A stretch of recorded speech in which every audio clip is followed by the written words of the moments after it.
جمعیت علماء اسلام کے مولانا فضل الرحمان کا کہنا ہے کہ امریکہ جو سپر پاور بنا ہوا تھا آج اس کو افغانستان نے شکست دے دی ہے۔ مجھے چونکہ تفصیلات معلوم نہیں ہے کہ پوزیشن کیا ہے اور جو عدم اعتماد پر دستخط کیے ہیں جن اراکین نے وہ کتنے ہیں، جب ووٹ پڑیں گے تو وہ کتنے ہوں گے، ان تفصیلات کے معلوم ہونے کے بعد ہی پھر کوئی حتمی تبصرہ کیا جا سکتا ہے۔ امریکہ کی جو سپریمیسی ہے وہ ختم ہو چکی ہے، وہ ایک شکست خوردہ ملک ہے۔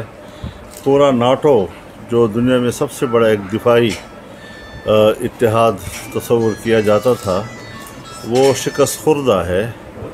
شکست خوردہ لوگ جو ہیں وہ اس پوزیشن میں نہیں ہوا کرتے کہ وہ شرطیں لگائیں اور دنیا کو اپنے شرائط پر مجبور کریں۔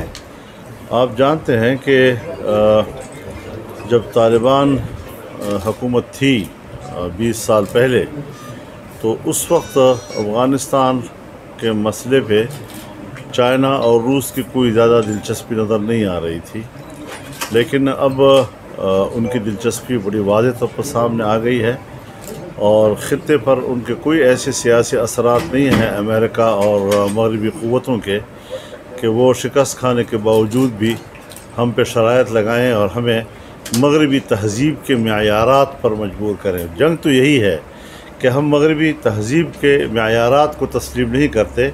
ہمارے اپنی اسلامی معیارات نہایت محترم ہیں اور انسانی حقوق میں اسلام کا کوئی بدیل اور مثیل نہیں ہے۔ جبکہ اس پریس کانفرنس کے بعد مولانا فضل الرحمان نے مولانا غلام قادر سے ان کے جواں سال بیٹے حافظ سلیم اللہ کے انتقال پر اظہار تعزیت کیا اور دعائے مغفرت کی۔ اس موقع پر بلوچستان کے جنرل سیکرٹری سید محمود شاہ، مولانا صلاح الدین ایوبی، قاری محمد عثمان اور دیگر رہنما بھی موجود تھے۔ ندیم صدیقی، میٹرو 7 پاکستان۔